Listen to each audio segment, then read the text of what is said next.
യുദ്ധം അവസാനിപ്പിക്കുന്നത് പരിഗണനയിലുണ്ടെന്ന് ഇറാൻ-ഇസ്രയേൽ യുദ്ധവുമായി ബന്ധപ്പെട്ട അമേരിക്കൻ പ്രസിഡന്റിന്റെ പ്രഖ്യാപനം പക്ഷേ നിബന്ധനകളാൽ ബന്ധിക്കപ്പെട്ടിരിക്കുന്നതാണ്. മറ്റു രാഷ്ട്രങ്ങൾ ഹോർമൂസ് കടലിടുക്ക് സംരക്ഷിക്കാൻ തയ്യാറാകണമെന്നതാണ് ട്രംപ് മുന്നോട്ടുവെക്കുന്ന നിബന്ധന. മറ്റു വശങ്ങളെക്കുറിച്ച് ആലോചിക്കുമ്പോൾ ഒരു വെടിനിർത്തൽ ഇപ്പോൾ ഉദ്ദേശിക്കുന്നില്ലെന്നും പ്രസിഡന്റ് വ്യക്തമാക്കി. UK അതിന്റെ നേവൽ ബേസ് ഇറാനെതിരെയുള്ള യുദ്ധത്തിനായി തുറന്നുകൊടുക്കാമെന്ന് നേരത്തെ സമ്മതിച്ചിരുന്നു. ലോകത്തിനായുള്ള ഓയിൽ ആവശ്യകതയെ കരുതിയാണ് ഇതെങ്കിലും തീരുമാനം വൈകിയെന്നാണ് ട്രംപിന്റെ ഇതിനെക്കുറിച്ചുള്ള പ്രതികരണം.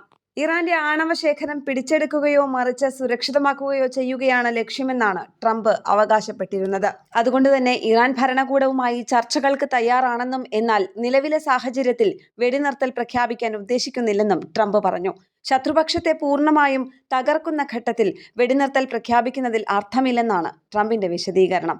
ഹോർമൂസ് കടലിടുക്കിലെ സുരക്ഷ ഉറപ്പാക്കാൻ സൈന്യത്തെ അയക്കാൻ മടിക്കുന്ന നാറ്റോ സഖ്യകക്ഷികളുടെ നിലപാട് ഭീരുത്വമെന്നും ട്രംപ് വിമർശിച്ചു.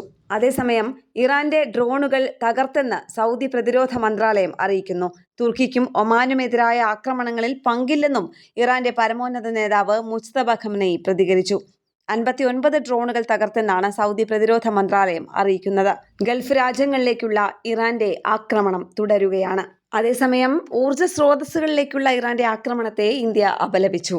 ഓസ്ട്രേലിയ, കാനഡ വിദേശകാര്യ മന്ത്രിമാരുമായി S ജയശങ്കർ ചർച്ച നടത്തി. ഇന്ത്യയുടെ 2 LPG ടാങ്കർ കൂടി ഹോർമൂസ് കടന്നു. ഇന്ത്യയുടെ 2 ഇന്ധന കപ്പലുകൾക്ക് നേരത്തെ ഹോർമൂസ് കടക്കാനുള്ള അനുമതി ഇറാൻ നൽകിയിരുന്നു. ഇന്റർനാഷണൽ ഡെസ്ക്, കേരള പ്രണാമം.